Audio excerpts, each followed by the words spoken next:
Hello everyone, स्वागत है आपका एक और नई क्लास में। ये आज का क्लास होने वाला है क्लास नंबर 12 रेशो का। इससे पहले हमने बेसिक किया था। बेसिक क्या, हम बहुत आगे आ चुके हैं अब रेशो चैप्टर में, है ना। लगभग फिनिश होने वाला चैप्टर, है ना। आपको भी लग रहा होगा मैं पिछले 3-4 वीडियो से बोल रहा हूँ फिनिश होने वाला, फिनिश होने वाला। इसके बाद एक लास्ट वीडियो आएगी क्लास 13, उसमें फिर हमारा पूरा चैप्टर रेशो को हम ख़त्म कर चुके होंगे।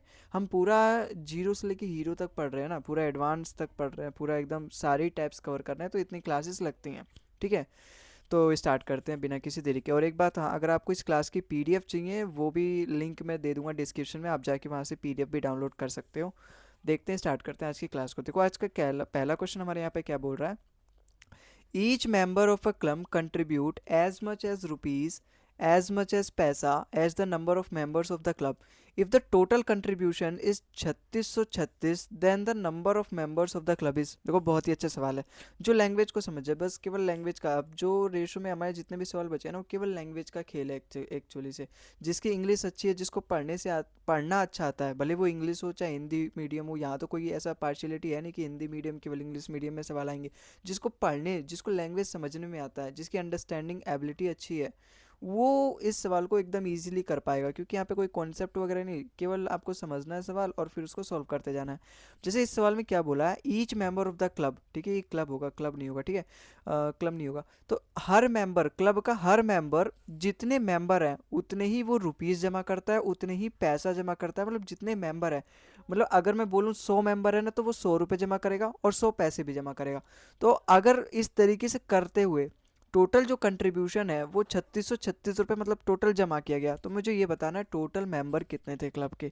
देखो इस सवाल को आप दो तरीके से बना सकते हो। पहला बेसिक तरीका तो सबको आता होगा, हालांकि वो भी मैं आपको बताऊंगा, एक्स मान के करेंगे बेसिक वाला। लेकिन दूसरा वाला तरीका जो है ना, आप इसको ऑप्शन से भी कर सकते हो।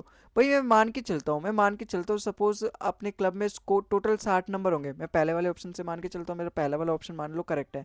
अगर टोटल मेंबर 60 होंगे तो वो कितने रुपए कंट्रीब्यूट करेंगे, 60 रुपये कंट्रीब्यूट करेंगे, प्लस में 60 पैसे भी कंट्रीब्यूट करेंगे। उसको भी रुपये में कन्वर्ट कर लो।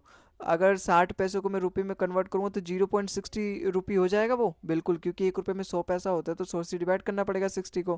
क्योंकि 60 अगर मेंबर है तो 60 पैसे जमा करेंगे, तो 100 से डिवाइड करूँ 0.60 आएगा। इसका मतलब अगर 60 मेंबर होंगे ना, तो वो 60 रुपये जमा करेंगे और वो 60 पैसे जमा करेंगे। ये टोटल रुपीज़ कितना आया, 60.60 रुपये जमा करेंगे। अगर मैं इसकी 60 से मल्टीप्लाई करूँ, देखो 6 6 3600, और 6 की इससे मल्टीप्लाई करोगे 3600, फिर 100 से डिवाइड भी करना पड़ेगा डेसिमल। तो यहाँ पे 3600, ये 36 आ जाएगा। देखो अगर इसकी इससे मल्टीप्लाई करोगे 3600 आएगा, और इसकी इससे मल्टीप्लाई करोगे तब भी 3600 आएगा, लेकिन वो पॉइंट हट जाएगा, तो 3636 यहाँ पर आ गया। इसका मतलब मेरा पहला ऑप्शन यहाँ पे करेक्ट हो गया, पहला ऑप्शन। तो ऑप्शन से भी आप इसको कर सकते हो। तो ऑप्शन से आप ये कि आप अपना कोई सा भी आंसर यहाँ पे, कोई सा भी ऑप्शन करेक्ट मान लो कि ये वाला मेरा करेक्ट है, फिर उसके बाद उसको वैल्यू पुट करके वहाँ पे देखो। अगर आपको इसको बेसिक तरीके से बताना है, अगर आपको इसको बेसिक तरीके से करना है, वो कैसे करोगे भाई। मैं मान के चलता हूँ मेरे जो क्लब है उसमें एक्स नंबर ऑफ मेंबर है, ठीक है।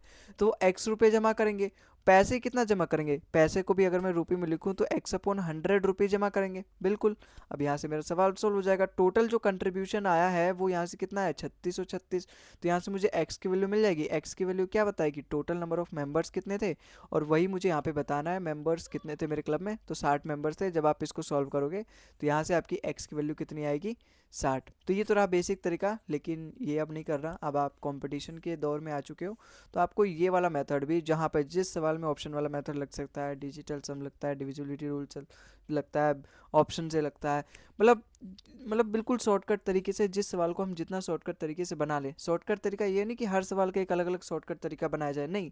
शॉर्टकट तरीका का मतलब एक ऐसा अप्रोच होना चाहिए जो सवाल लगभग हर सवाल में लगे। जैसे ऑप्शन से करना, डिजिटल सम लगा के, डिविजिबिलिटी रूल लगा के, है ना। ये एक तरीके से ऐसे अप्रोच है जो एक तरीके से जनरल अप्रोच है, जो कि मैं हर सवाल में लगा सकता हूँ, ठीक है। तो आप लगभग हर सवाल को ऑप्शन से सॉल्व कर सकते हो। बस उसका लैंग्वेज हमें समझ में आना चाहिए, और सवाल को सॉल्व करने का एक थोड़ा सा बेटर अप्रोच मिलना चाहिए। तो वही चीज़ हम यहाँ पे सीख रहे हैं। बेसिक चीज़ तो दुनिया कर सकती है, बेसिक चीज़ ही पूरी किताब में लिखा हुआ है, लेकिन ऑप्शन से करना बहुत ही कम जगह आपको मिलेगा किस तरीके से करना है, ठीक है। वेबसाइट वगैरह पे भी मैं देखता हूँ, तो वहाँ पे अल्टरनेट मेथड जो दिया रहता है वो भी किसी दूसरे तरीके से रेशो मेथड वगैरह से बताए जाते हैं, या फिर बाकी देखते हैं। चलो अब इस क्वेश्चन नंबर 2 में देखो, In a bag, the ratio of the number of 2 rupees, 1 rupee and 50 paise coins is 3:4:5. If the total amount in the bag is 250, in then how many 1 rupee coins are there? इस सवाल को कैसे solve करते हैं मैंने पिछली videos में ही बताया था, लेकिन एक ही सवाल है आई थिंक ये पूरे इस क्लास में, ठीक है, हाँ एक ही सवाल है। तो इसको हम यहाँ पे सॉल्व कर लेते हैं। अपना क्वेश्चन नंबर 2 देखो यहाँ पे क्या कह रहा है, 2 रुपये का कॉइन है, ठीक है, 1 रुपये का कॉइन है और यहाँ पे 50 पैसे का कॉइन है। किस रेशो में है? 3:4:5। और बैग में टोटल अमाउंट कितना है? पहले सवाल को समझ लिया ना भाई, टोटल बैग में 250 रुपये हैं, जिसमें केवल 2 रुपये के सिक्के हैं, 1 रुपये के सिक्के हैं और 50 पैसे के सिक्के हैं। और जो वो सिक्कों का रेशो है ना, मतलब 2 रुपये के सिक्के 3 है, 1 रुपये का सिक्का 4 है, तो 50 पैसे का सिक्का 5 होगा। तो ये सिक्कों के बीच का रेशो है कि कितना, कौन कितने वैल्यू के कितने सिक्का है, उसका रेशो दे रखा है। तो ये इनका सिक्कों का रेशो आ गया, ये अमाउंट का रेशो आ गया। अगर टोटल बैग में 250 अमाउंट है तो ये रेशो का कितना मल्टीपल है? मैं पहले सबसे पहले अगर मैं रेशो से यहाँ पे फाइंड करूँ, सबसे पहले यहाँ पे मेरे यहाँ से कितने रुपए आ रहे हैं बैग में। अगर 2 रुपये, उसका 3 सिक्का है तो कितने हो गए? 6 रुपये हो गए। अगर 1 रुपये के 4 सिक्के हैं तो 4 रुपये हो गए।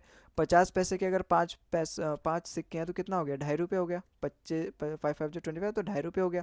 तो यहाँ से मेरा टोटल कितना अमाउंट बन रहा है? 6, 4, 10 और 12.5। 12.5 मेरा रेशो के हिसाब से बन रहा है, लेकिन सवाल में तो 250 रुपये दे रखी है इसकी वैल्यू, तो इसी की वैल्यू दे रखी है सवाल में 250। मुझे क्या फाइंड करना है? 1 रुपये के कॉइन कितने? 1 रुपये के कॉइन कितने मतलब 1 रुपये का कॉइन 4 है, इसका रेशो 4 है, तो मुझे 4 की वैल्यू बतानी है। भाई अगर मैं यहाँ से डेसिमल हटाऊंगा तो यहाँ जीरो लग जाएगा, बिल्कुल। 125 का 2 गुना होता है 250, इसका मतलब 2 गुना 250 है, तो ये जीरो भी आ जाएगा, मतलब 20 गुना है। तो यहाँ पे 4 यूनिट का भी मैं 20 गुना कर दूंगा। इसका मतलब 1 रुपये के कॉइन कितने हैं? 80 कॉइन। तो ऑप्शन नंबर यहाँ पे अपना ऑप्शन नंबर डी इसका बिल्कुल करेक्ट हो जाएगा। ठीक है, तो आई होप आपको सवाल समझ में आया होगा। कॉइन वाले सवाल बहुत ही ईजी लगने लगे होंगे अब आपको। पिछले वाले क्लास में भी हमने शायद इस पे 2-3 क्वेश्चन किया था, शायद नहीं मतलब 2-3 क्वेश्चन तो किया था, शायद 2-3 किया था, उससे ज़्यादा भी या फिर उससे कम हो सकता है, 2 तो मिनिमम हमने किया था। अब जैसे इस सवाल में देखो, क्वेश्चन नंबर 3 है अपना, a sum of ₹46,800 is divided among A B C and D in such a way that the ratio of combined share of A and D to the combined share of B and C is 8:5। समझ में आया? मतलब जो अगर मैं इन दोनों का combination करूं, फिर उसका रेशो दे रखा है इसके इसके कॉम्बिनेशन B से C के कॉम्बिनेशन से, जो रेशो दे रखा है वो क्या है? 8:5। The ratio of share of B to the C is 5:4। ठीक है, बी से लेके सी का रेशो क्या दे रखा है? 5:4।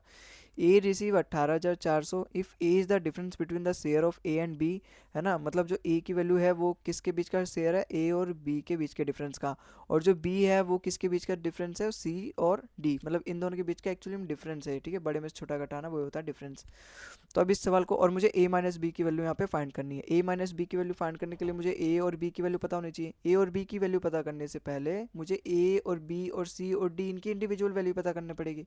अब इनकी वैल्यू पता करने के लिए मुझे क्या करना पड़ेगा? इनकी वैल्यू पता करने के लिए मुझे यहाँ पे इतनी बड़ी लाइन, इतना पूरा पैराग्राफ के बराबर यहाँ पे सवाल दे रखा है।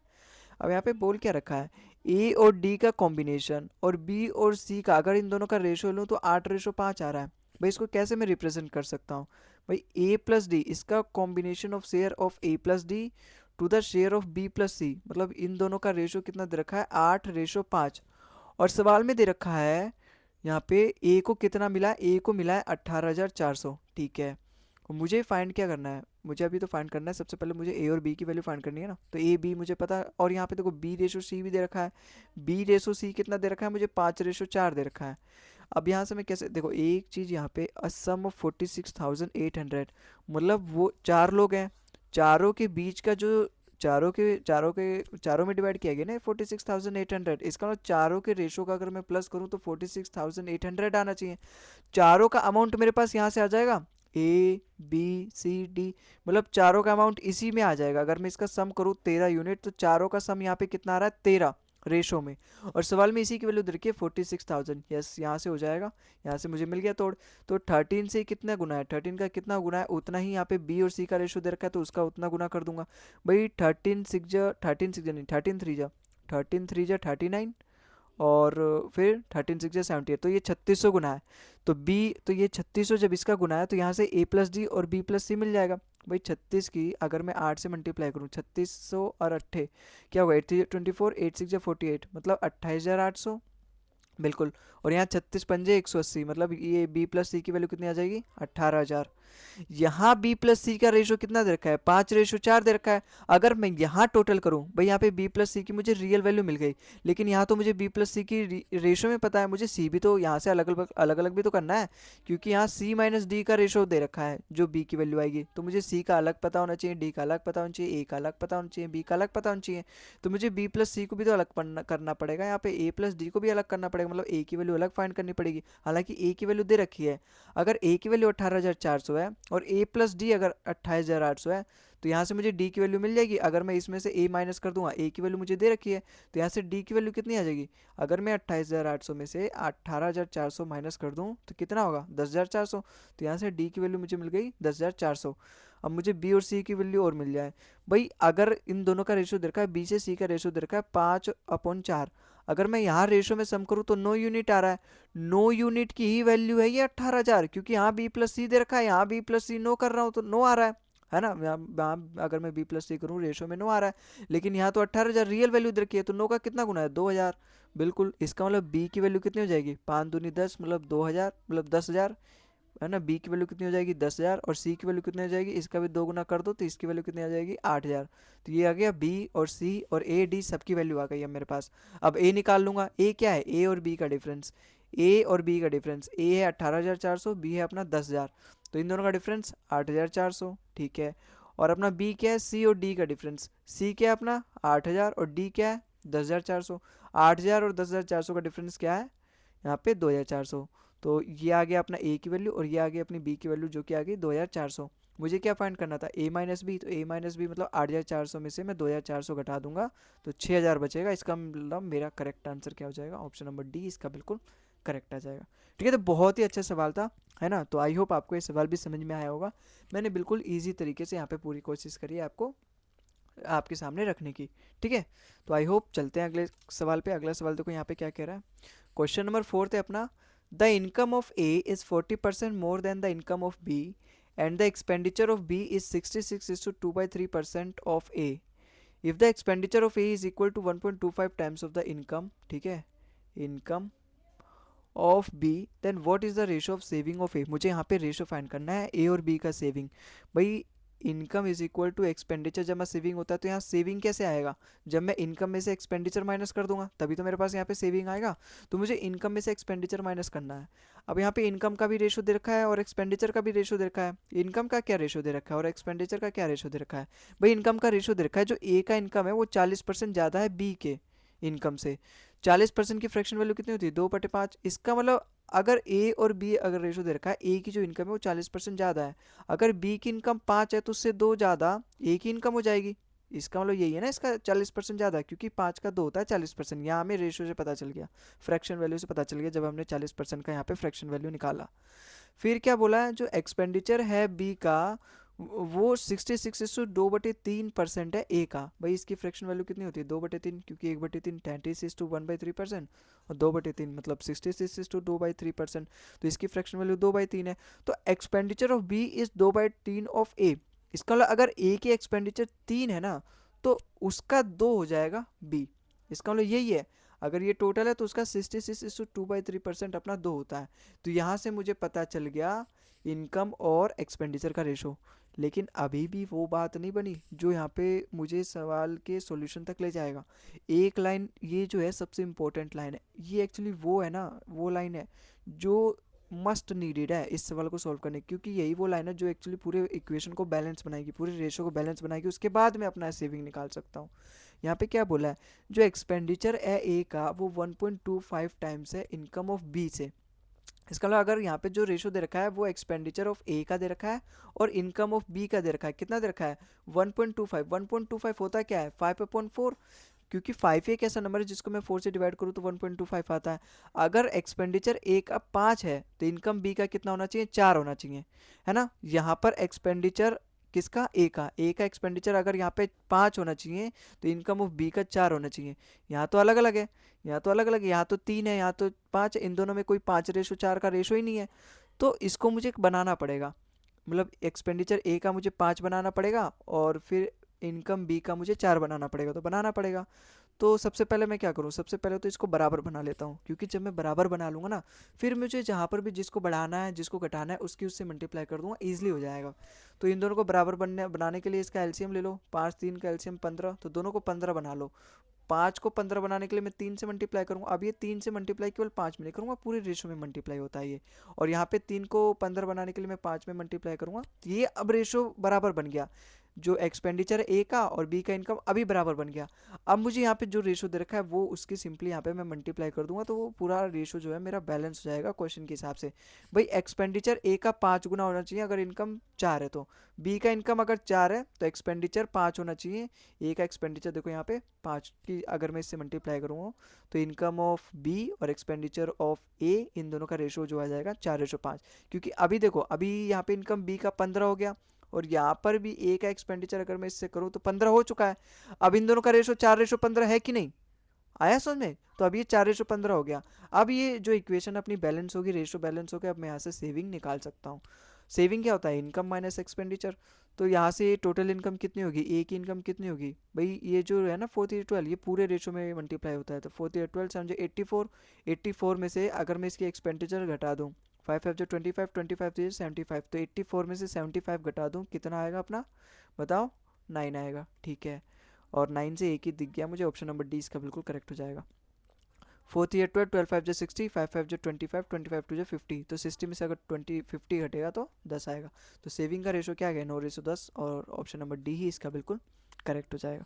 ठीक है, तो आई होप आपको ये सवाल भी समझ में आया होगा किस तरीके से हमने किया है, और इस टाइप पे हमने शायद पिछले वाले शायद क्या पिछले वाले क्लास में भी हमने क्वेश्चन किया था, याद है मुझे। ठीक है, आओ अगले सवाल पे चलते हैं। अगला सवाल देखो यहाँ पे क्या कह रहा है, ये भी बहुत अच्छा सवाल है।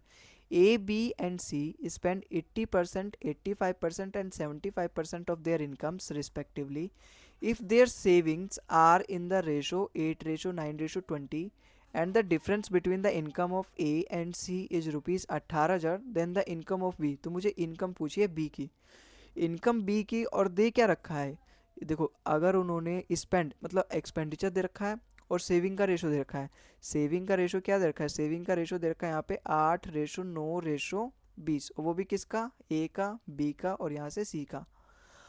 अब यहाँ मैं कैसे कनेक्ट कर सकता हूँ, यहाँ मुझे इनकम फाइंड करना पड़ेगा तीनों का, है ना। तीनों का इनकम कैसे फाइंड करूँ, मुझे एक्सपेंडिचर दे रखा है, एक्सपेंडिचर मतलब ये स्पेंड दे रखा है ना, और रेशो से फाइंड कर सकता हूँ मैं। भाई अगर ए है उसकी टोटल इनकम तो 100% होगी, उसमें से अगर वो 80% स्पेंड कर, बात को समझना, बहुत इंपॉर्टेंट बात बता रहा हूँ, है ना, एक तरीके से आपकी हेल्प करेगा आपकी सोच को डेवलप करने में। अगर एक इनकम 100% है, ठीक है, अगर उसमें से वो एक्सपेंड कर देता है 80%, क्योंकि मुझे सेविंग दे रखा है तो मैं सेविंग का रेशो निकालूंगा, सेविंग का फ्रैक्शन निकालूंगा।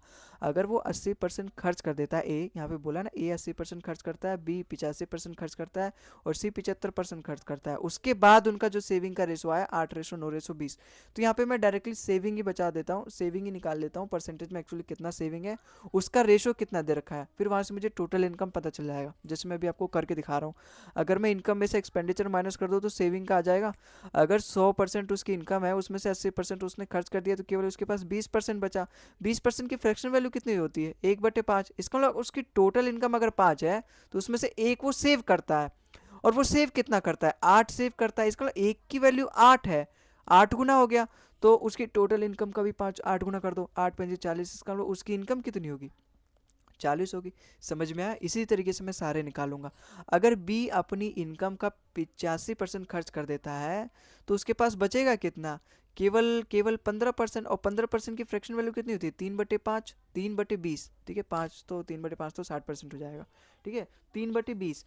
अगर वो 3/20, अगर उसकी टोटल इनकम 20 है तो उसमें से केवल 3 यूनिट वो खर्च करता है, और खर्च मतलब सेव करता है, खर्च तो वो 85% करता है, यहाँ पे सेव करता है, और सेव कितना करता है, 9 यूनिट। इसका मतलब इसी 3 की वैल्यू दे रखी है, 9 यूनिट, कितना गुना है, 3 गुना, तो उसकी टोटल इनकम का भी 3 गुना हो जाएगा, इसका मतलब उसकी टोटल इनकम कितनी है, 60 यूनिट।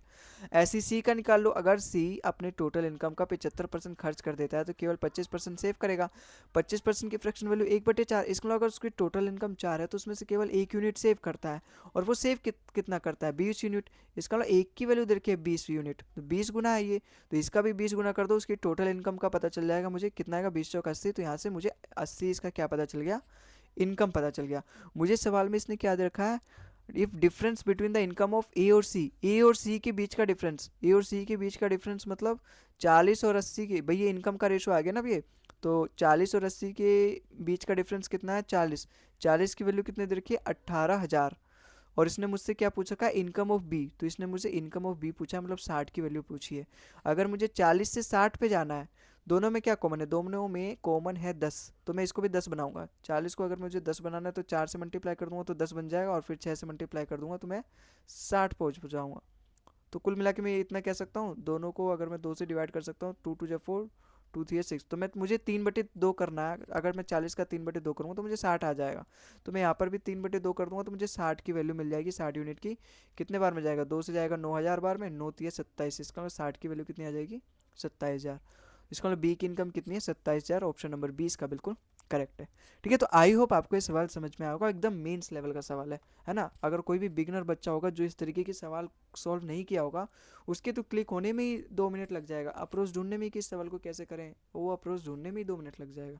ठीक है, तो इस तरीके के सवाल को प्रैक्टिस करना बहुत ज़रूरी है, क्योंकि जो हमारा पूरा सिलेक्शन है वो केवल प्री पे डिपेंड नहीं है, मेंस पर डिपेंड है। प्री की तैयारी तो आपको अच्छे से करनी पड़ेगी ताकि आप मेंस देने लायक बन पाओ एसएससी की नज़र में। उसके बाद आपको मेंस की तैयारी भी स्टार्टिंग से ही करनी है, इसलिए दोनों की साथ प्रिपरेशन की जाती है। दोनों की जब हम साथ करते हैं तो प्री वाला तो हमारा प्रिपेयर हो ही रहा होता है, लेकिन साथ में मेंस में भी हमें फिर हेल्प मिलेगी। ठीक है, आओ इस सवाल को देखते हैं। क्वेश्चन नंबर 6 हमारा यहाँ पे क्या कह रहा है, the sum of income of P Q R is, यहाँ पे क्या दे रखा है 1,39,200। P Q R spend 75%, 85:5/7% and 63:7/11% of their income respectively. If their saving are in the ratio 17:12:8, then what is the difference between the salary of P and R. यहाँ पर भी बिल्कुल सेम सवाल है, जैसा यहाँ पर था वैसे सेम सवाल है, बस यहाँ पे प्रॉब्लम क्या है, यहाँ जो रेशो थे, यहाँ जो परसेंटेज वैल्यू थी 80 85 75, कितना इजी इजी परसेंटेज दे रखा था, लेकिन यहाँ 75 देखोगे ना तो सच में डरावने डरावने दे रखे हैं। 75 हो गया, 63:7/11 हो गया, 85:5। तो करते हैं, चलो डर के आगे जीत है। अब पी क्यू आर, यहाँ पे इनका इनकम तो ये सम दे रखा है, ठीक है। उनकी सेविंग का रेशो कितना दे रखा है 17:12:8, तो यहाँ से सेविंग का रेशो कितना दे रखा है 17:12:8। और जैसे मैंने आपको पिछला सवाल करवाया था वैसे ही करना है। भाई अगर इनकम है पी का 100% इनकम है, 100%, ठीक है। अगर उसमें 75% वो खर्च कर देता है रिस्पेक्टिवली है, ये वाला पी का है, ये क्यू का है, ये क्या है आर का है। अगर पी अपने टोटल इनकम का 75% खर्च कर देता है तो केवल वो 25% सेव करता है। 25% की फ्रैक्शन वैल्यू 1/4। जो टोटल इनकम अगर उसकी 4 है तो उसमें 1 यूनिट सेव करता है। वो सेव कितना करता है 17 यूनिट, तो एक का 17 17 गुना है, तो इसका भी 17 गुना कर दो, 17 × 4 = 68। इसका मतलब उसकी इनकम कितनी होगी, किसकी, पी की, पी क्यू आर। तो पी की इनकम कितनी होगी 68 यूनिट, ठीक है। अब जो क्यू है वो कितना खर्च करता है 85:5/7%। अगर मुझे 100 में से 85:5% माइनस करके सेविंग निकालना होगा तो कैसे करोगे, भाई ये वाली जो वैल्यू है ना ये 85 से छोटी नहीं, 85 से बड़ी है। 85 के बाद भी थोड़ा सा बड़ा है ना, 5/7, 85 से ज़्यादा है, तो मैं 100 में से 85 माइनस नहीं करूँगा, 86 माइनस करूँगा। 86 मतलब 86 माइनस करूँगा, 86 अगर मैं माइनस करूँगा 100 में से तो कितना आएगा 14 आएगा। और इन दोनों का डिफरेंस ले लो, 5 और 7 का डिफरेंस 2 आएगा, और नीचे क्या आएगा 7। तो ये मेरे पास आ गया सेविंग का कितना परसेंट। अगर मैं 100% अगर क्योंकि इनकम है उसमें से अगर वो 85:5/7% खर्च कर देता है तो उसके पास कितना बचता है 14:2/7%। अब इसकी फ्रैक्शन वैल्यू तो मुझे लगता है आपको पता होगी, इसकी फ्रैक्शन वैल्यू होती है 1/7। मैंने परसेंटेज की सबसे पहले क्लास में यही आपको कराया। इसका मतलब क्योंकि टोटल इनकम अगर 7 है तो उसमें से 1 यूनिट वो खर्च कर देता है। खर्च कितना करता है वो 12 यूनिट, तो एक की वैल्यू 12 दे रखी है, मतलब 12 गुना, तो इनकम का भी 12 गुना हो जाएगा, 12 7 84। इसका मतलब उसकी टोटल इनकम कितनी होगी 84 होगी। ऐसी आर का भी निकाल लेंगे, आर कितना खर्च करता है 63:7/11। अगर उसकी टोटल इनकम 100 होगी तो उसमें से 63:7/11 माइनस करूंगा तो उसके पता चल जाएगा मुझे उसकी सेविंग कितनी होगी। भाई ये वाली जो वैल्यू है ना 63 से ज़्यादा है, तो मैं 63 माइनस नहीं करूँगा 100 में से, मैं 64 माइनस करूँगा। 64 माइनस करूँगा कितना आएगा 36 आएगा। और फिर इन दोनों का डिफरेंस ले लो, 7 और 11 का डिफरेंस 4 आएगा, और नीचे 11 का 11 ही रहेगा। अब ये किसकी वैल्यू ये पता करना है मुझे। देखो यहाँ पे 11 आया ना, मतलब और 11 की मुझे बता भी रखा है 9:1/9 होता है, और ये 9 का 4 गुना है। देखो 9 4 जा 36 और 4/11, यहाँ पे 11 आएगा, ठीक है, यहाँ 11 आएगा। ऐसे ही मैंने 9 का बता रखा है, ये 1/11 की वैल्यू है, ठीक है। ऐसे ही मैंने 1/9 की वैल्यू बता रखी है, 11:1/9, ठीक है। तो ये दोनों परसेंटेज आपस में थोड़ा सा कंफ्यूजिंग क्रिएट करते हैं, ठीक है। तो ये किसका वैल्यू है, ये कुछ और का नहीं, 4 का वैल्यू है, 4/11 का वैल्यू, क्योंकि 1/11 9:1/11 होता है, ये उसी का तो 4 गुना है। अगर मैं इसका 4 गुना करूँ तो 9×4 = 36, और ये 4 एज इट इज़ यहाँ पे आ जाएगा, तो 36:4/11 आ रहा है, वही तो है यहाँ पे। तो 4/11 इसकी क्या हो जाएगी, फ्रैक्शन वैल्यू हो जाएगी। इसका मतलब टोटल इनकम अगर आर की 11 यूनिट है तो उसमें से 4 यूनिट वो खर्च करता है। आर खर्च कितना करता है, 8 यूनिट। इसका मतलब 4 की वैल्यू दे रखी है 8, 2 गुना है तो उसकी इनकम कितनी होगी, उसका इनकम का भी 2 गुना कर दो, इसका मतलब उसकी इनकम कितनी होगी, 22 यूनिट। तो ये आ गया अपने पास इनकम का रेशो। अब सवाल में कुछ दे रखा है इनकम से रिलेटेड, बताओ भाई। उनके टोटल सम का दे रखा है इनकम का 1,39,200। इसका मतलब इस टोटल इनकम का अगर मैं सम करूँ ना तो 1,39,200 आना चाहिए। अगर मैं इसका सम करता हूँ, 8×6 = 14, और ये 160, 8×4 = 12, 172, 174। इसका मतलब 174 यूनिट की वैल्यू कितनी दे रखी है, 1,39,200। और मुझसे इसने पूछ क्या रखा है, what is the difference between P and R. P और आर के बीच का डिफरेंस, पी और आर के बीच का डिफरेंस कितना होगा, 46, ठीक है। तो 46 की वैल्यू मुझे यहाँ पे फाइंड करनी है, ठीक है। अगर मैं यहाँ पे कुछ तरीका लगा सकता हूँ करने का है, या फिर ऐसे ऐसे भी कर सकते हैं। अगर मैं केवल 17 लूँ और यहाँ पे केवल आगे की 3 वैल्यू लूँ, देखो 17×8 = 136 होता है, तो लगभग ये 8 बार में जाएगा। और 8×4 = 32, लास्ट वाली अगर मैं 8 से मल्टीप्लाई करूँ तो यूनिट डिजिट भी 2 आ रहा है। इसका मतलब ये इसका कितना, 8 गुना, तो ये केवल 1392 है, तो ये डबल जीरो भी आ जाएगा। तो 17 का ये 800 गुना है, मतलब 174 का 800 गुना है। तो मुझे इसका भी 800 गुना करना पड़ेगा, तो मुझे पता चल जाएगा उसकी जो डिफरेंस है पी और आर की, उसकी सैलरी में क्या है। देखो डबल जीरो तो आएगा ही आएगा अपने पास। तो पहला क्योंकि डबल जीरो आएगा ना, डबल जीरो आएगा, 6×8 = 48, लास्ट में 8 आएगा। 800 डबल जीरो मतलब 8 और डबल जीरो आएगा केवल एक ही ऑप्शन में, ऑप्शन नंबर सी इसका बिल्कुल करेक्ट हो जाएगा। यहाँ पे तो 100 है, यहाँ पे तो डबल जीरो ही नहीं है, यहाँ पर भी डबल जीरो नहीं है, और लास्ट वाली क्या आएगी यूनिट डिजिट 800। तो ऑप्शन नंबर सी इसका बिल्कुल करेक्ट हो जाएगा, ठीक है। तो ये सवाल भी पिछली बार की तरह था, बस क्या डिफरेंस था कि थोड़ा सा परसेंटेज वैल्यू को यहाँ पे टिपिकल बनाने की कोशिश की गई थी, ठीक है। लेकिन मैंने यहाँ पे इजी तरीके से समझाने की कोशिश करी है, पूरा एकदम डीप तरीके से। तो आई होप आपको ये सवाल भी समझ में आया होगा। अगले सवाल पे चलते हैं। अगला सवाल देखो यहाँ पे क्या बोला, ये भी बहुत अच्छा सवाल है, मेंस लेवल का सवाल है। क्वेश्चन नंबर 7 देखो, a sum of rupees 15,525 is divided among Priya, Pritam and Pyare, such that if rupees 22, 35 and 48 भी डिमिनिश फ्रॉम देयर शेयर्स, ठीक है, यहाँ पे shares respectively, their remaining sum shall be in the ratio 7:10:13। यहाँ पे क्या बोला है, अगर ये टोटल 15,525 रुपये मैं प्रिया, प्रीतम और प्यारा के बीच में डिवाइड करता हूँ, और उसमें से मैं 22 रुपये, 35 रुपये और 48 रुपये अगर निकाल लेता हूँ, तीनों के शेयर में से मैं 22 रुपये, 35 रुपये, 48 रुपये निकाल लेता हूँ, तब जाके उनका शेयर का रेशो दे रखा है 7:10:13। What would have been the ratio of their sum, अगर मैं 16 रुपये ऐड कर दूँ, 77 रुपये ऐड कर दूँ, 37 रुपये ऐड कर दूँ रिस्पेक्टिवली, मतलब तीनों में है ना, प्रिया में 16 रुपये, प्रीतम में 77 रुपये और प्यारे में 37 रुपये ऐड कर लूँ, तो उनका ओरिजिनल शेयर का रेशो मुझे यहाँ पे फाइंड करना है। बहुत ही अच्छा सवाल है। देखो सबसे पहले यहाँ पे शेयर जो दे रखा है ना, ये वाला जो शेयर दे रखा है, ये 7:10। एक समझ में आया आपको, सवाल समझ में आया, एक बार और एक्सप्लेन करता हूँ। भाई मेरे पास 15,525 रुपये है, जिसको मैंने प्रिया, प्रीतम और प्यारा के बीच डिवाइड किया, लेकिन उनका जो रेशो दे रखा है ना, ये 7:10:13, ये वो रेशो नहीं दे रखा कि उनके बीच में मैंने इस रेशो में डिवाइड किया, नहीं। ये वो वाला रेशो दे रखा है, जब मैंने उनको बीच में डिवाइड किया ना, प्रिया, प्रीतम और प्यारे में, जब मैंने पैसे बांटे 15,525, तो उसमें से मैंने 22 रुपये पहले वाले में से, 35 रुपये और दूसरे वाले में, तीसरे वाले में से 48 रुपये निकालने के बाद जो शेयर आया उनके प्राइस का, वो दे रखा है ये। तो यहाँ से प्रिया और प्रीतम और यहाँ पे प्यारे, इनका शेयर का रेशो क्या देखा है, 7:10:13। अब ये तो क्या है, ये 22 रुपये, 35 रुपये, 48 रुपये निकालने के बाद होगा। इसका मतलब टोटल अगर मैंने अमाउंट यहाँ पे 15,525 रुपये जब मैंने उनके बीच में डिवाइड किया, तो ये रेशो दे रखा है 22 रुपये, 35 रुपये निकालने के बाद, 22 रुपये, 35 रुपये, 48 निकालने के बाद। इसका मतलब मैंने उनको, जब मैंने इसमें से 22 रुपये निकाल दिया, ठीक है, इसमें से मैंने कितना निकाल दिया, 35 रुपये निकाल दिया, इसका इसमें से मैंने कितना निकाल दिया, 48 रुपये। जब मैंने इसमें से इतना इतना रुपये निकाल दिया, इसका मतलब मैंने इतना इतना डिवाइड ही नहीं किया। आया समझ में?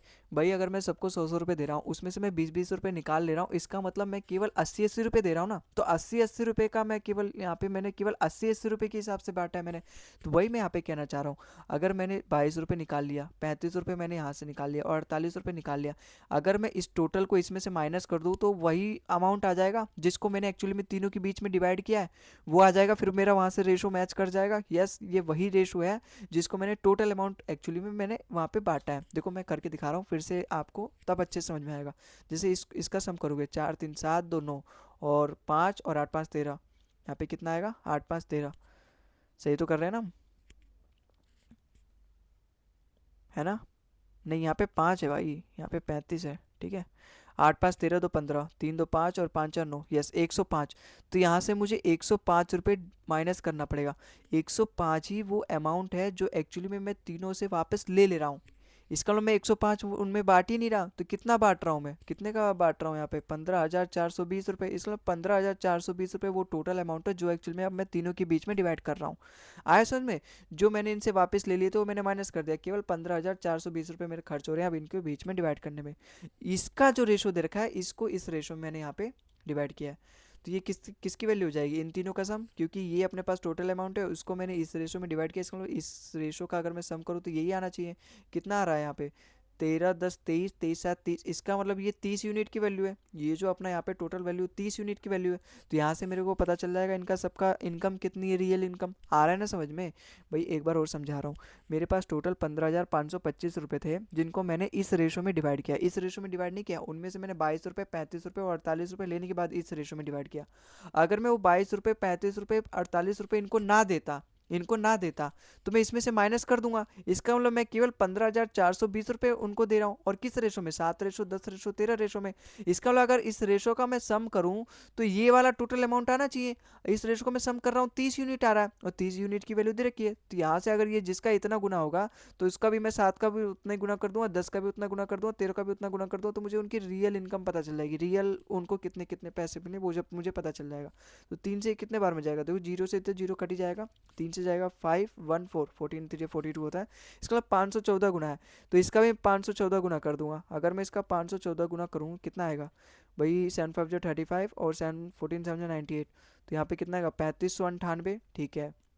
इसका रेशो, इसका तो 10 से मल्टीप्लाई करना है तो 5140 हो जाएगा सीधा सीधा। और इसका क्या आएगा? 13 5 जो 65 और 13 गुना 14 182 होता है। तो 6500 और 182, 182 मतलब 6682। तो ये आ गया अपने पास टोटल वो वाला रेशो जो मैंने निकालने के बाद यहाँ पे 35 और 48 और 22 निकालने का। इसका मतलब इनको मिला कितना होगा? जब मैंने अगर इसको यहाँ पे ये बोला है ना, what would have been the ratio of their sum, अगर मैं 16 रुपये ऐड करूँ, 77 रुपये ऐड करूँ और 37 रुपये ऐड करूँ to their original share. Original share तो मैंने उनको पूरा डिवाइड कर दिया था ना, उसके बाद मैंने डिमिनिश किया था। एक्चुअली में उसने वापस लिया नहीं, मैंने डिमिनिश करके यहाँ पे रेशो दिया था। क्वेश्चन में एक्चुअली में डिमिनिश करके रेशो दे रखा है 22 35 और 48। इसका मतलब उनका रियल जो एक्चुअली में आएगा वो अमाउंट क्या आएगा? 22 प्लस करके आएगा, यहाँ पे 35 प्लस करके आएगा, यहाँ पे क्या 48 प्लस करके आएगा। तो ये उनके पास क्या आएगा? जो भी रियल वाला जो वहाँ पे शेयर आएगा वो आएगा। लेकिन मुझे ये नहीं बताना, मुझे उसमें भी 16 ऐड करके बताना है, 77 ऐड करके बताना है, 37 ऐड करके बताना है, उसका रेशो बताना है। तो मैं इसको डायरेक्टली यहीं पे ऐड कर देता हूँ। भाई ये यहाँ तक जो भी आएगा वो रियल वैल्यू आएगी। मुझे उसके बाद उसमें 16 77 और 37 ऐड करके बताना है, तो मैं यहीं अभी ऐड कर लेता हूँ, बाद में कोई फ़र्क थोड़ा ना पड़ेगा मेरे सवाल पे। तो यहाँ पे 16 ऐड कर दिया, यहाँ पे 77 ऐड कर दिया। अब जो रेशो आएगा वो मेरे पास फाइनल रेशो आएगा इन सब के ऐड करने के बाद, है ना? तो अब ऐड करो। अगर 3598 में 22 ऐड करूँ कितना होगा? 3620, 3620 में अगर मैं 16 ऐड करूँ तो 3636 हो जाएगा, ठीक है। अगर इसमें 35 ऐड करूँ तो 5175, है ना? बिल्कुल हाँ, 5175 में अगर मैं 77 ऐड करूँ कितना होगा बताओ? 5175 में अगर मैं 77 ऐड करूँ, 7 7 14 मतलब 5200, 45 हो जाएगा बिल्कुल, क्योंकि 75 था ना, तो 5245 और 45 में 7 और जोड़ दूँ तो 5252, यस 5252। यहाँ पे अगर मैं 6682 में 48 जोड़ूँ, अगर 8 4 12 मतलब 6720 और ये 8 2 10 तो 6730, 6730 में 37 और जो तो 6767 हो जाएगा। ठीक है, तो 6767 देखो ये एक ऐसे नंबर आ गए जो दो दो डिजिट का रिपीटेशन हो रहा है, और इनका रेशो लेना बहुत आसान है। क्या रेशो लेंगे इसका, कैसे लेंगे, जब भी आपको दो दो डिजिट का रिपीटेशन दिख जाए ना तो वो समझ जाओ 101 का मल्टीपल है। इसका मतलब ये तीनों नंबर 101 का मल्टीपल है, और 101 का मल्टीपल जब मैं इसको 101 से डिवाइड करूंगा तो आगे की दो डिजिट आ जाएगी जो रिपीट हो रही होती है। तो 101 से डिवाइड करूंगा तो पहला का क्या आएगा 36, 101 से मैं दूसरा करूंगा तो 52, और 36 मुझे यहीं दिख गया, ऑप्शन नंबर सी इसका बिल्कुल करेक्ट हो जाएगा। और अगर मैं तीसरे वाले को डिवाइड करूँ तो 67, तो 101 से 67 बार में जाएगा। तो ये अपने पास आ गया तीनों का वो रेशो जो ओरिजिनल वाले शेयर में मैं अगर 16, 77 और 37 रुपये ऐड करके आता है। ठीक है, तो आई होप आपको ये सवाल समझ में आया होगा। बहुत ही अच्छा सवाल था, एकदम मेंस लेवल का सवाल था, और मैंने पूरी अपनी कोशिश करी कि ईजी तरीके से आपके सामने इसको पेश करने की। ठीक है, अगले सवाल पे चलते हैं। अगले सवाल देखो यहाँ पे क्या कह रहा है अपना। क्वेश्चन नंबर 8 है अपना, the ratio of two number is 3:5। If 39 is added to the first and 49 is added to the second, then the ratio becomes 6:7. What will be the ratio become if 11 is added to the first number and 6 is added to the second number? है, इस सवाल को हम कर सकते हैं जैसा जैसा सवाल में आपको बोला वैसे वैसे करना है। भाई दो नंबर का रेशो दे रखा है 3:5। अगर मैं पहले वाले नंबर में 39 ऐड कर लेता हूँ, सबसे पहले यहाँ पे देखो दो नंबर के बीच का रेशो कितना दे रखा है 3:5 दे रखा है। और सवाल को एक बार और समझो, दो नंबर का दो नंबर का रेशो दे रखा है 3:5। अगर मैं पहले वाले नंबर में 39 रुपये ऐड कर लेता हूँ, और दूसरे वाले रेशो में दूसरे वाले नंबर में अगर मैं 14 ऐड कर देता हूँ, बोला है ना 14 is added to the second number, तो मेरे पास रेशो आ रहा है 6:7। 6:7 आ रहा है। अगर ये 3x है ये 5x है तो ये पहला नंबर हो गया, दूसरा रेशो हो गया, दूसरा नंबर हो गया। अगर मैं पहले नंबर में कितना ऐड कर रहा हूँ 39, अगर मैं 3x में 39 ऐड कर रहा हूँ, इसका रेशो दे रखा है दूसरे वाले नंबर से, अगर मैं उसमें 14 ऐड कर रहा हूँ, दूसरा वाला नंबर 5x है, तो अगर मैं 5x में कितना ऐड कर रहा हूँ 14, तो इस सवाल का रेशो दे रखा है, इन दोनों का रेशो कितना दे रखा है 6:7। और मुझे क्या फाइंड करना है, अगर मैं ओरिजिनल शेयर में अगर मैं 11 ऐड कर देता हूँ और दूसरे वाले में 6 ऐड कर देता हूँ तो मुझे रेशो बताना है। तो यहाँ से अगर मुझे x की वैल्यू मिल जाएगी तो मुझे पहले और दूसरे वाले नंबर का पूरा रियल वैल्यू पता चल जाएगा, बिल्कुल पता चल जाएगा। तो यहाँ से करो क्रॉस मल्टीप्लिकेशन करो। क्रॉस मल्टीप्लिकेशन भी ऐसे करो कि आपको टाइम ना लगे। भाई एक्स एक्स वाले का एक साथ ले लो, एक्स एक्स वाले का एक साथ लेने का मतलब उनका डिफरेंस लेते हैं। 7 की इससे मल्टीप्लाई करो, 7 × 21, और 6 से इसकी मल्टीप्लाई करो, 6 5 30। तो 30 और 21 का डिफरेंस 9, तो यहाँ से आ गया मेरे पास 9x। ठीक है, जब आप पूरा इस तरीके से यहाँ पे इक्वल में ऐसे ऐसे करके करोगे ना तो यही आएगा। लेकिन आप अब डायरेक्ट करना सीखो, कंपटीशन में आपके पास इतना टाइम नहीं होता। ठीक है, अगर मैं 7 की 39 से मल्टीप्लाई करूँ, देखो इसको 39 नहीं 40 मान लो, 40 - 1 मान लो, 7 4 जो 28, 28 में से 7 घटा दो, मतलब 280 में से 7 घटा दो, कितना आएगा 273। और ये 14 6 जो 84, 273 और 84 का डिफरेंस लेना है। अगर इस 73 में मैं 11 जोड़ दूँ तो 84 पे पहुंच जाऊंगा। इसका मतलब अगर मैं इसमें से 84 घटाऊं तो 11 मुझे और घटाना पड़ेगा 200 में से, क्योंकि ये तो पूरा काट ही देगा, 11 और ज़्यादा है। अगर मैं 84 273 में से घटाऊं तो 73 तो कट ही जाएगा, मतलब 11 और बच जाएगा। तो 11 मुझे 200 में से घटाना पड़ेगा तो 189। इसका मतलब 9x की वैल्यू कितनी आ गई 189। ठीक है, 3x 5x का जब मैंने यहाँ पे क्रॉस मल्टीप्लिकेशन किया तो उसका उसका डिफरेंस आया 9x। और 39 × 7 और 14 × 6 इसका जब मैंने डिफरेंस लिया तो 189। तो x का कितना गुना है, ये 9 2 जा 18 9 21, मतलब x का कितना गुना है 21 गुना। तो यहाँ से मेरे दोनों नंबर क्या आ जाएंगे यहाँ से 21 3 63, 21 5 105। तो ये मेरे पास दोनों नंबर आ गए रियल। अब इसने क्या बोला है, अगर मैं पहले वाले नंबर में 11 ऐड करता हूँ, दूसरे वाले नंबर में 6 ऐड करता हूँ, तो मेरे पास क्या रेशो बनेगा। अगर मैं पहले वाले में 11 ऐड करता हूँ, दूसरे वाले में 6 ऐड करता हूँ, तो मेरे पास क्या रेशो बनेगा भाई, 63 में 11 ऐड करो 74, और 105 में अगर मैं 6 ऐड करूँ तो 111। ठीक है, अब ये इसका रेशो मुझे बताना है। देखो 111 देख के मुझे पता चल गया, 111 जो होता है ना वो 37 तिया ये होता है। इसका मतलब ये भी 37 का ही मल्टीपल है। यस, तो 37 दूनी 74 और 37 दिया 111, तो 2:3 मेरे पास आ गया यहाँ पे, 2:3। ऑप्शन नंबर डी इसका बिल्कुल करेक्ट हो जाएगा। ठीक है, दोनों नंबर 37 से कट रहे हैं, तो 37 ये 2 बार कट रहा है, 37 ये 3 बार कट रहा है, तो 2:3 इसका बिल्कुल करेक्ट आंसर आ गया, करेक्ट रेशो आ गया। ठीक है, तो आई होप इसी के साथ आपको ये सवाल भी समझ में आया होगा। अगले सवाल पे चलते हैं। अगला सवाल देखो यहाँ पे क्या कह रहा है, ये एक तरीके से अपने आप में अलग टाइप है। जैसे क्वेश्चन नंबर 9 था अपना यहाँ पे, in a coloured picture red and green color and red and green color is used in ratio 2:3 respectively. If in the upper half green red is 5:4 and then in the lower half red ratio green ratio is. मुझे यहाँ पे red और green का ratio बताना है। भाई एक coloured picture है जिसमें रेड और ग्रीन कलर भरे गए हैं, ठीक है। Red green colour is used in 2:3, मतलब पूरे पिक्चर में 2:3 में रेड और ग्रीन कलर यूज किए गए हैं। अगर अपर हाफ में जो रेड और ग्रीन और रेड का दे रखा है, तो यहाँ से रेड और ग्रीन निकालो, क्या आएगा 4:5, क्योंकि रेड का 4 है, ग्रीन का 5 है, तो यहाँ से रेड ग्रीन का क्या आएगा 4:5। सबको एक ही तरीके से कन्वर्ट कर लो, तो रेड ग्रीन का क्या आ गया 4:5। तो लोअर हाफ का मुझे रेशो बताना है। भाई कोई भी हमारी पिक्चर है, सपोज ये इस तरीके से, क्या हमारी यहाँ पे है ना, किसी भी फ्रीडम फाइटर की पिक्चर है, ठीक है। अब इसको दो पार्ट में डिवाइड किया गया है, एक है अपर हाफ, ये क्या है अपना अपर हाफ, और ये क्या है अपना लोअर हाफ। पूरी पिक्चर में जो मेरा यहाँ पे रेड और ग्रीन का जो पेंट यूज़ किया गया है, कलर यूज़ किया गया है रेड और ग्रीन का, वो 2:3 में यूज़ किया गया है। और जो अपर हाफ में यूज़ किया गया है वो किस रेशो में किया गया है, आर रेड रेशो ग्रीन कितना दे रखा है 4:3 दे रखा है, 4:5 दे रखा है, ठीक है। तो मुझे पूछ रखा है जो लोअर हाफ होगा उसमें रेड रेशो ग्रीन का क्या रेशो होगा। समझ में आया कलर। अगर पूरी पिक्चर में 2:3 में अगर मेरा पेंट यूज़ किया गया है, और पहले जो अपर हाफ है उसमें 4:5 में यूज़ किया गया है, तो मेरे लोअर हाफ में किस रेशो में कलर में यूज़ करूँगा कि टोटल 2:3 आना चाहिए। आई होप आपको सवाल समझ में आओगा। अब देखो इसके पीछे का लॉजिक क्या है।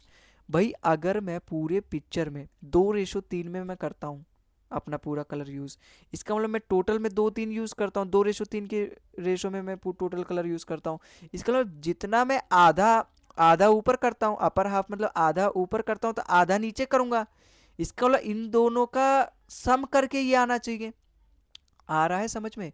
भाई ऐसे समझ लो, अगर ये अपने पास पेंटिंग है, ठीक है। अगर मैं एक रेशो दोनों में एक रेशो, मतलब इन दोनों में बराबर बराबर में पेंटिंग यूज़ कर रहा हूँ, तो टोटल पेंटिंग में मैं कितना यूज़ कर रहा हूँ 2 यूनिट। समझ में आया। तो वही मैं यहाँ पे आपको समझाना हूँ। अगर यहाँ पे आधा मैं कलर यूज़ कर रहा हूँ, तो यहाँ पर मैं आधा कलर यूज़ करूँगा, और उन दोनों का सम यहाँ पे आना चाहिए। तो सबसे पहले तुम इसका मतलब इसका यहाँ पे जो यूज़ करूँगा उसका 2 गुना होना चाहिए यहाँ पे, क्योंकि ये दोनों का सम है, तो उसका 2 गुना होना चाहिए ना। भाई ये इसका 2 गुना है। अगर मैं दोनों में बराबर बराबर कलर यूज़ कर रहा हूँ ना, क्योंकि अपर हाफ का मतलब समझ रहे हो ना, बराबर बराबर। तो इसमें मैं बराबर कलर यूज़ करूँगा, इसमें भी बराबर। अब वो अलग रेशो है कि रेड को मैं किसी दूसरे रेशो में, मतलब रेड का मैं ज़्यादा अमाउंट लूँगा, ग्रीन का कम अमाउंट लूँगा, वो रेड और ग्रीन का अपना रेशो है। लेकिन दोनों अपर और हाफ और लोअर हाफ में मैं equally amount of colour use कर रहा हूँ। इसका मतलब अगर मैं किसी का भी 2 गुना कर दूँ, अपर हाफ का मुझे दे रखा है तो इसका मैं 2 गुना कर दूँ, तो मुझे पता चल जाएगा टोटल मैंने कितना कलर मेरे पास था। आया सोच में। तो 2 गुना कर दो इसका। इसका मतलब ये जो अपर हाफ में यूज़ किया गया इसका 2 गुना मेरा यहाँ पे टोटल कलर होना चाहिए। लेकिन यहाँ पे अगर मैं दोनों दोनों जो यहाँ पे रेशो है वो एक तरीके से बैलेंस नहीं है, क्योंकि यहाँ पे 2:3 आ रहा है, यहाँ पे 4:5 आ रहा है।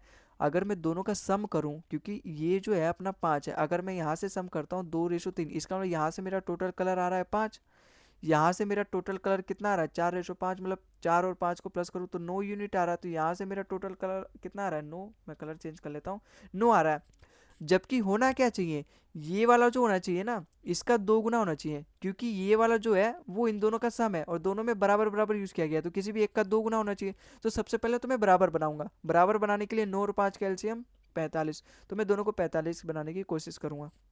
तो इसको 45 बनाने के लिए मैं 9 से मल्टीप्लाई कर दूंगा, और इसको 45 बनाने के लिए मैं 5 से मल्टीप्लाई कर दूंगा।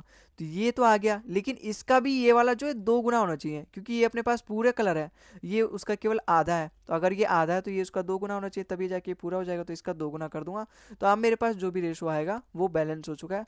अब अगर मैं मेरे पास टोटल कलर कितना होगा ये फाइंड कर लो। 9 × 2 = 18, 18 से मुझे इसकी मल्टीप्लाई करनी पड़ेगी। तो रेड वाला कलर कितने पास था अपने पास, कितना था 36 यूनिट, और 18 3 54, तो ग्रीन वाला कलर अपने पास कितना था 54 यूनिट। अगर 36 यूनिट में से मैंने अपर हाफ में मैंने इसकी 5 से मल्टीप्लाई करी, तो ये क्या आ गया 20 रेशो, और 5 5 जो 25, तो ये 20:25 आ गया। अब ये वही रेशो आ गया जो एक्चुअल में रेशो था, जो मैंने, अगर मेरे पास टोटल 36:54 था रेड और ग्रीन का, तो उसमें से मैंने 20 यूनिट और यहाँ पे 25 यूनिट रेड और ग्रीन का रेशो अपर हाफ में यहाँ पे मैंने खर्च कर दिया। तो अगर मैंने अपर हाफ में 36, मतलब रेड में से 20 मैंने खर्च कर लिया, मतलब 36 में से 20 खर्च कर लिया, तो यहाँ पे कितना बचा, जो बचेगा मैं यहाँ पे खर्च करूँगा। तो यहाँ पे 16 यूनिट बच गया। 36 में से 20 अगर मैंने यहाँ खर्च कर दिया तो 16 यूनिट यहाँ खर्च करूँगा। ऐसे अगर 54 यूनिट है, 54 यूनिट में से अगर मैंने 25 यूनिट अपर हाफ में खर्च कर दिया तो लोअर यूनिट में कितना करूंगा मैं? 25 और 29 54 होता है, क्योंकि 25 25 50, चार और जोड़ दो 25 में तो 29। इसका मतलब मेरा लोअर हाफ में कितना, किस रेशो में मैं अपना रेड और ग्रीन कलर यूज़ करूंगा?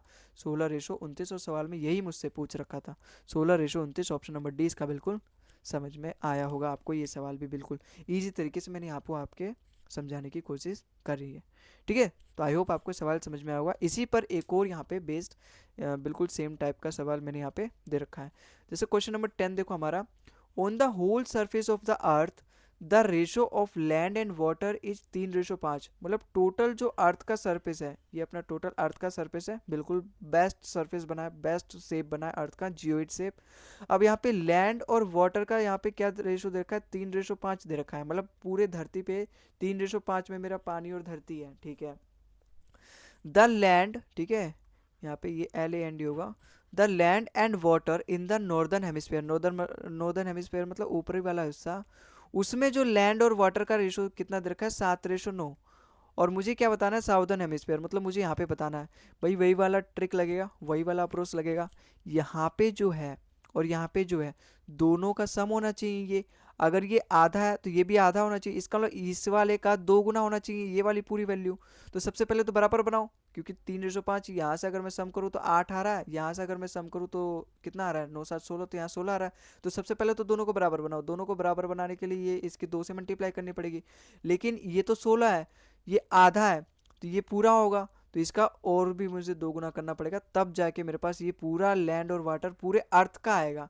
अब पूरे में से अगर मैंने आधा यहाँ यूज़ कर लिया तो आधा रेशो यहाँ होगा, आधा लैंड यहाँ है तो आधा यहाँ होगा साउदर्न हेमिस्फीयर में। वही यहाँ पे लॉजिक लगता है। तो इस पूरे रेशो को मुझे 4 से मल्टीप्लाई करनी पड़ेगी। 2 2 जा 4, 4 3 जा 12 और 4 5 जा 20। तो पूरे धरती पे मेरा जो लैंड है वाटर है उसका रेशो क्या है? 12:20। अगर उसमें से नॉर्दर्न हेमिस्फीयर में कितने हैं? मुझे यहाँ तो कोई मल्टीप्लाई नहीं करनी पड़ेगी। यहाँ पे तो 7:9 बिल्कुल ठीक था, क्योंकि यहाँ 16 है, इसका 2 गुना यहाँ पे 32 हो गया, 8 चौक 32। तो ये तो अपना पहले से ही बैलेंस है यहाँ पे। अगर ऊपर और यहाँ पे लोअर, मतलब यहाँ पे कौन सा था? Northern hemisphere. नॉर्दर्न हेमिस्फीयर में अगर लैंड और वाटर का रेशो 7:9 है, टोटल में क्या है? 12:5। अगर नॉर्दर्न में 7 है लैंड, तो नीचे वाले में कितना होगा? 5 होगा, क्योंकि टोटल में तो 12 है। 12 में से 7 माइनस करो, 5 होगा। ऊपर वाले में अगर वाटर का रेशो 9 है और टोटल है कितना? 20। अगर ऊपर वाले में 9 है तो बाकी का बचा नीचे वाले में होगा। तो 5 रेशो, अगर मैं 20 में से 9 घटा दूँ तो 5:11, क्योंकि 20 में से 9 घटाओ तो 11 आएगा। तो नीचे वाले जो साउदर्न हेमिस्फीयर है उसमें लैंड और वाटर का रेशो क्या आ जाएगा? 5:11। और यही सवाल में पूछ रखा है, what is the ratio of land और वाटर इन साउदर्न हेमिस्फीयर, जो कि आ गया 5:11। ठीक है, तो आई होप आपको ये सवाल भी समझ में आया होगा। ठीक है, ये कंसेप्ट अगर आपको समझ में आएगा तो ये सवाल बहुत ईजी होते हैं। अगले सवाल पे चलते हैं। अगला सवाल देखो, ये सवाल भी बहुत ही अच्छा है। अगला सवाल देखो, क्वेश्चन नंबर 11 अपना, the ratio of the present income of X and Y is 5:8 and the ratio of their individual income in the last year and in the present year are 2:3 and 3:4 respectively. If their total income for the last year is 56,000, then what is the present income of y? मुझसे अभी की income पूछी है और last year income दे रखी है। तो मुझे यहाँ पे और रेशो दे रखा है। सबसे पहले आप सवाल को समझो, यहाँ पे क्या बोला है? जो रेशो दे रखा है प्रेजेंट इनकम का, एक्स और वाई का प्रेजेंट इनकम का दे रखा है रेशो 5:8, और मुझे यही पूछा है प्रेजेंट इनकम ऑफ वाई, मतलब मुझे 8 यूनिट की वैल्यू पूछ रखी है। 8 का मल्टीपल आना चाहिए। 8 का मल्टीपल यहाँ पे 8 का मल्टीपल से नहीं कर सकते। देखो ये तो अपना 8 का मल्टीपल एक्चुअली में 8 का मल्टीपल चारों है, क्योंकि ये जो लास्ट के 3 डिजिट है ना, ये 8 के तीनों मल्टीपल है, मतलब चारों मल्टीपल है। क्योंकि 125 अट्ठे होता है 1000, इसका मतलब ये 125 गुना 1000 तो ऐसे ही हो गया, तो आगे वाला तो होगा ही होगा। अगर पीछे का ये कुछ और नहीं, 48 गुना 1000 है।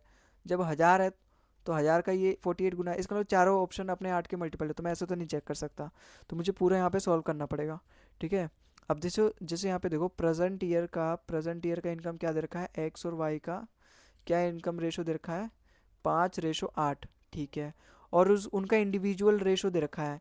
इंडिविजुअल एक्स और वाई का इंडिविजुअल रेशो क्या दे रखा है?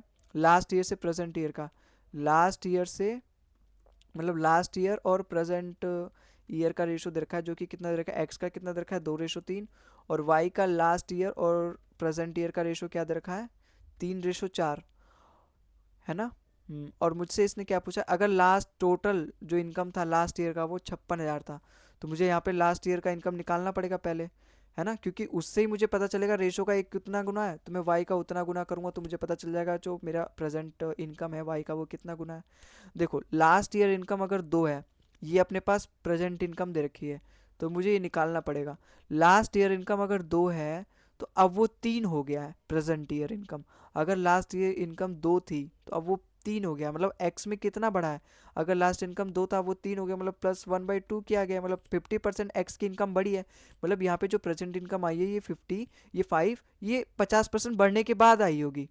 आया समझ में, लास्ट ईयर इनकम अगर यहाँ पे कुछ भी होगी उसका 50% बढ़ने के बाद ये प्रेजेंट इनकम आई होगी। सवाल को समझो, ध्यान लगा के समझो, अगर एक बार में नहीं समझ में आ रहा तो रिवाइंड करके देखो, पीछे करके देखो वीडियो को, बहुत ही इंपॉर्टेंट सवाल है ये, मेंस लेवल के सवाल है। और अगर आप ये सवाल समझ लोगे ना तो आपका दिमाग का लेवल इतना ऊपर आ जाएगा कि जो प्री के इसमें रेशो में इजी इजी सवाल थे वो सब भी हमने सॉल्व किए, वो आपको एकदम हलवा लगने लगेंगे। फिर वो तो इनके सामने कुछ है ही नहीं अगर आप इस सवाल को समझ रहे हो तो, ठीक है। और इसको बिना समझे आप मेंस क्लियर नहीं कर सकते इस लेवल के क्वेश्चंस को बिना किए, ठीक है। तो इसको आपको समझना पड़ेगा, चाहे आज या फिर कल, आप कल करे सो आज कर, आज ही कर लो, है ना। तो अगर लास्ट ईयर इनकम 2 थी तो वो 3 है, तो मतलब 1/3 1/2 के रेशो मैंने बढ़ाया, मतलब 50% बढ़ाया, इसका मतलब मैंने कर कितना दिया, 3/2 कर दिया, 3/2 कर दिया। अभी ये अगर लास्ट ईयर इनकम 2 थी तो अभी की इनकम कितनी है 3, और इसी 3 की वैल्यू दे रखी है ये 5। समझ में आया। अगर वाई की बात करें, वाई की इनकम अगर लास्ट में 3 रही होगी लास्ट ईयर में, तो अभी प्रेजेंट में 4 है, बढ़ाया कितना गया है प्लस का 1/3। इसका मतलब अभी की इनकम, पहले की इनकम अगर 3 थी तो अभी की इनकम 1 बढ़ा के कितनी होगी 4, और इसी 4 की वैल्यू दे रखी है यहाँ पे 8। आया समझ में। तो देखो अब मुझे 3 की वैल्यू दे रखी है 5, 4 की वैल्यू दे रखी है 8, भाई 4 का वैल्यू 8 दे रखा है ये तो मैं यहाँ से फाइंड कर लूंगा, लेकिन यहाँ से 3 की वैल्यू 5 कैसे निकालूंगा, तो मुझे 3 का मल्टीपल भी चाहिए, 4 का मल्टीपल भी चाहिए। जो अपना यहाँ पे प्रेजेंट ईयर इनकम आएगा एक्स वाई का, वो 3 का मल्टीपल भी होना चाहिए, 4 का मल्टीपल भी होना चाहिए। तो 3 4 का एलसीएम 12, तो इस पूरे रेशो की 12 से मल्टीप्लाई कर दो, क्योंकि उससे मुझे फिर पता चलेगा इसका कितना गुना है, फिर उससे मेरे पास लास्ट ईयर की इनकम आएगी। तो अगर मैं इसकी 12 से मल्टीप्लाई कर दूँ तो मेरे पास क्या आएगा, 12 5 जा 60 और 12 8 जा 96। समझ में आया। अब 3/2 है, 3/2 है, ये किसका रेशो आया, प्रेजेंट इनकम और लास्ट ईयर इनकम। जैसे इसी वाली चीज़ को मैं यहाँ पे लिख रहा हूँ, प्रेजेंट ईयर इनकम और लास्ट ईयर इनकम। अगर लास्ट इनकम 2 थी तो प्रेजेंट इनकम कितनी है 3 है, वही तो यहाँ पे मैंने लिखा है ना। तो अगर प्रेजेंट ईयर इनकम 3 है, जो कि यहाँ पे कितना है, एक्स की बात हो रही है ना, तो प्रेजेंट ईयर इनकम अगर 3 है, जो कि यहाँ पे है प्रेजेंट इनकम अगर 3 है, यहाँ पे है कितना 60 है, कितना गुना है भाई 3 का कितना गुना है 20 गुना है। तो लास्ट ईयर इनकम कितनी रही होगी, 2 यूनिट है, लास्ट ईयर इनकम का भी 20 गुना कर दो तो यहाँ 40, इसका लास्ट ईयर इनकम एक्स की कितनी होगी 40, उसका फिर 50% बढ़ाने के बाद 60 हो गया। ऐसे ही मैं वाई का भी निकाल सकता हूँ, वाई की अभी जो प्रेजेंट इनकम है अगर वो 4 यूनिट है कितनी 96, 24 गुना है, 24 चौका 96, तो लास्ट ईयर इनकम का भी 24 गुना कर दो तो लास्ट ईयर इनकम उसकी कितनी होगी 24 या 72, तो लास्ट ईयर इनकम उसकी कितनी होगी 72 यूनिट। और मुझे यही दे रखा है total income of last year is 56,000, last year income कितनी आई है रेशो में 40/72। तो इसका अगर मैं टोटल करूँ 7 4 11 112, 112 यूनिट की वैल्यू दे रखी है 56,000। तो यहाँ से मुझे पता चल जाएगा इसका कितना मल्टीपल है। और मुझे क्या पूछ रखा है, present income of Y, present income of Y है कितनी 96, अब ये आई है रियल तो 96, तो मुझे 96 की यूनिट की वैल्यू यहाँ पे फाइंड करनी है। देखो दोनों में क्या कॉमन है, दोनों में 16 कॉमन है, दोनों 16 के मल्टीपल है, तो मैं इसको 16 बनाने की कोशिश करूँगा। ये 16 सत्ते 112 होता है, इसका मतलब अगर मैं इसको 7 से मल्टीप्लाई करूँ डिवाइड करूँ तो 16 आ जाएगा, बिल्कुल मेरे पास 16 आ जाएगा। और 16 का ये 6 गुना है, 16 का ये 6 गुना है, जब मैं इसको 7 से डिवाइड करूँ 16 आ रहा है, 16 का अगर मैं 6 गुना कर दूँ तो मुझे पता चल जाएगा 96 की वैल्यू। समझ में आया। तो इसको मतलब जो मैंने यहाँ पे किया वही मैं यहाँ पर भी करूँगा, तो 96 की वैल्यू मिल जाएगी मुझे। 7 से डिवाइड करूँगा और 6 से मल्टीप्लाई करूँगा, तो 7 से जाएगा 8 बार में, 8 6 48, मतलब 48,000। ऑप्शन नंबर ए वाला इसका बिल्कुल करेक्ट हो जाएगा। ठीक है, तो आई होप आपको सवाल समझ में आया होगा, ये वाला भी हमने किस तरीके से किया है। देखो अगला सवाल भी अपना बिल्कुल इसी तरीके से है, और मुझे तो लग रहा है आपको ये होमवर्क देना चाहिए। ठीक है, चलो होमवर्क नहीं, आप वीडियो को पॉज करो, इस सवाल को खुद करने की कोशिश करो, मैं यहाँ पे सॉल्व करता हूँ। ठीक है, लगता है आपने सॉल्व कर लिया। अब इसके बाद वीडियो को देखो। क्वेश्चन नंबर 12 अपना यहाँ पे क्या कह रहा है, the ratio of incomes of A and B last year is 4:3। इस बार देखो लास्ट ईयर दे रखा है, तो मुझे लास्ट ईयर से प्रेजेंट ईयर का रेशो निकालना पड़ेगा, है ना। The ratio of the individual income of the last year and present year income 3:4। देखो दे दिया ना, लास्ट ईयर और प्रेजेंट ईयर का रेशो क्या दे रखा है, 3:4 और 5:6। ये इंडिविजुअल का दे रखा है, मतलब ए का बी का जो लास्ट ईयर इनकम था, अगर ए का 3 था तो प्रेजेंट ईयर इनकम 4 होना चाहिए, ठीक है। ऐसी बी का अगर लास्ट ईयर इनकम 5 है तो प्रेजेंट इनकम 6 होनी चाहिए, बढ़ोतरी की गई है दोनों में। If their total income of the present year का दे रखा है तो मुझे प्रेजेंट ईयर का तो फाइंड करना पड़ेगा, क्योंकि ये तो वैसे भी लास्ट ईयर की रेशो दे रखा है, मुझे प्रेजेंट ईयर की वैल्यू फाइंड करनी पड़ेगी रेशो में, ये उसका कितना मल्टीपल है, वहां से मुझे पता चल जाएगा income of B last year. बिल्कुल सेम सवाल है ना। देखो लास्ट ईयर का रेशो क्या दे रखा है, ए रेशो बी कितना दे रखा है, 4:3 दे रखा है, ठीक है। और इंडिविजुअल रेशो क्या दे रखा है, ए और बी का इंडिविजुअल रेशो क्या दे रखा है, ए और बी का, अगर मैं यहाँ से फाइंड करूँ, और वो भी लास्ट ईयर और प्रेजेंट ईयर का रेशो दे रखा है। अगर ए का लास्ट ईयर इनकम 3 था तो प्रेजेंट इनकम कितना है, 4 है, ठीक है।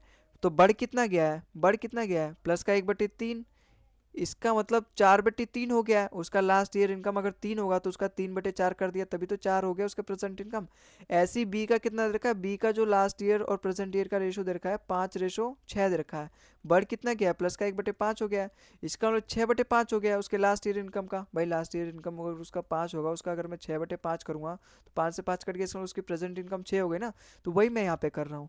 और सवाल में क्या दे रखा है, ये लास्ट ईयर दे रखा है, लास्ट ईयर मतलब ये 3 की वैल्यू दे रखी है। ए की वैल्यू लास्ट ईयर कितनी थी, 3 थी, लास्ट ईयर ए की इनकम कितनी थी, 3 थी, और यहाँ पे क्या दे रखा है, 4 है, 3 की वैल्यू 4 है। ऐसी यहाँ पे 5 की वैल्यू कितनी है, 3 है, तो ये तो इसके मल्टीपल नहीं है, इसका मुझे 3/5 करना, मतलब 4/5 करना, 6/5 करना, इसका बहुत मुश्किल पड़ेगा।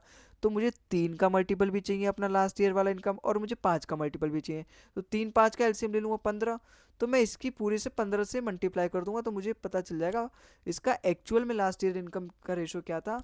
वो जो आएगा ना 15 का मल्टीपल जब आएगा तो मुझे उसका 4/3 करना बहुत ईजी होगा, 6/5 करना बहुत ईजी होगा, क्योंकि 6/5 करके ही मुझे प्रेजेंट इनकम पता चलेगी, ठीक है। ऐसे तो मैं इस 3 का 6/5 कर नहीं सकता, इसलिए मैंने एलसीएम से इसकी मल्टीप्लाई कर दी, तो 15 का मल्टीपल आ जाएगा, फिर मुझे उसका 3/5 4/3 भी करना और 6/5 करना भी ईजी हो जाएगा, ठीक है। ये करते हैं अगर हमें डेसिमल से अपना यहाँ पे इंट्रोडक्शन नहीं करना तो, वरना करोगे तो भाई अगर यहाँ पे लास्ट ईयर इनकम 4 है, 4 का 4/3 है अपना प्रेजेंट इनकम ए का। अब इसका करो, 4 4 चौक 16, 16 का 3/, ये अपना प्रेजेंट इनकम है। अब इसको निकालो डेसिमल में, नहीं ना, इसलिए मैंने इसका 15 का दोनों का एलसीएम ले लिया जो अपना बेस है, क्योंकि लास्ट ईयर का ही दे रखा है यहाँ पे 4:3, तो दोनों का मैंने एलसीएम ले लिया, फिर उसकी मल्टीप्लाई कर दी। अब उसका 4/3 6/5 करना मेरे लिए आसान हो जाएगा। तो 15 4 जो 60 और 15 3 जो 45, तो ये आ गया अपने पास लास्ट ईयर का इनकम। अब यहाँ से प्रेजेंट इनकम का रेशो कितना है, 4:3।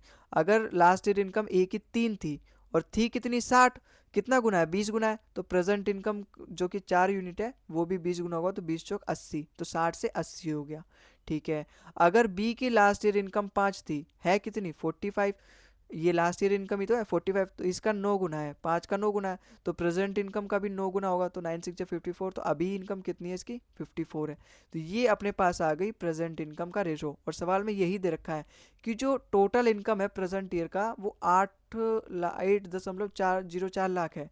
इसका मतलब प्रेजेंट ईयर जो भी उसका इनकम है उसका रेशो अगर मैं ऐड करूँ 8 5 13, 134 की वैल्यू कितने दे रखी है, 8.04 लाख। और मुझे इसने क्या पूछा, income of B last year B की इनकम कितनी थी, 45 यूनिट थी, 15 थी 45, तो 45 की मुझे यहाँ से फाइंड करनी है। दोनों में कुछ कॉमन तो है नहीं, तो मुझे डायरेक्ट फाइंड करना पड़ेगा। ये किसका, इसका कितना मल्टीपल है बताओ, हैं बताओ, कितने बार में जाएगा ये, 8 बार में जाएगा, हैं 8 बार में नहीं जाएगा, क्योंकि 8 बार में तो इससे ज़्यादा आ जाएगा, 6 बार में, है ना, 6 4 जो 24 और 13 6 जो 78, ये 6 बार में जाएगा। तो ये इसका 6 का मल्टीपल है, और ये डेसिमल भी है, डेसिमल भी ध्यान रखना। तो 45 का भी 6 का गुना करना पड़ेगा मुझे, भाई 45 दूनी 90 होता है, 90, और ये 45 दूनी 90, ये कुछ और नहीं, 2 गुना 3 ही तो है, 45 दूनी 90, 90 का भी 3 गुना करता है, मतलब 2.7 लाख आएगा। ऑप्शन नंबर सी इसका बिल्कुल करेक्ट हो जाएगा, ठीक है। तो पिछले वाले क्वेश्चन की तरह था, और आई होप आपको ये सवाल समझ में आया होगा। अगले सवाल पे चलते हैं। अगला सवाल देखो, अगला सवाल भी बिल्कुल वैसे ही दे रखा है यहाँ पे, प्रेजेंट करंट लास्ट ईयर और करंट ईयर का रेशो दे रखा है अलग अलग। जैसे क्वेश्चन नंबर 13 अपना यहाँ पे करते हैं, the ratio of last year income of B and C ऐसे कैसे हो सकता है भाई, जब यहाँ पे 3 रेशो दे रखा है तो यहाँ पे ए होना चाहिए, ठीक है, A B C इस 3:4:5, while the ratio of their last year income to the current year income is 4:5, 2:3 and 3:4।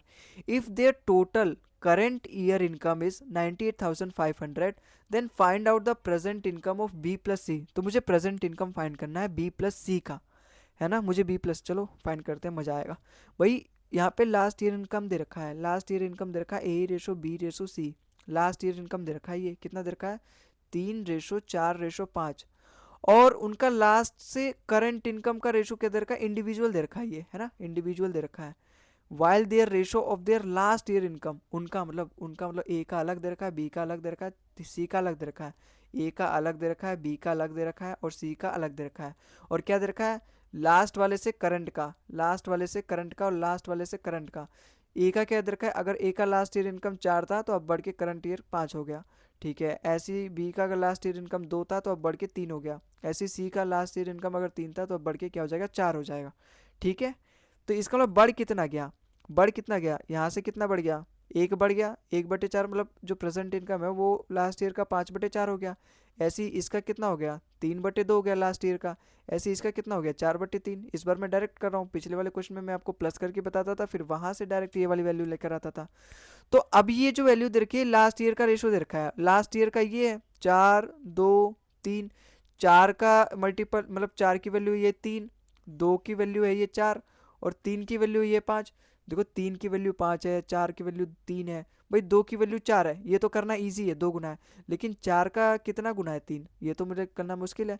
तो इन तीनों का एलसीएम का मल्टीप्लाई कर दूंगा मैं इस पूरे रेशो से, तो मुझे फिर उसका /4/2/3 करना आसान हो जाएगा।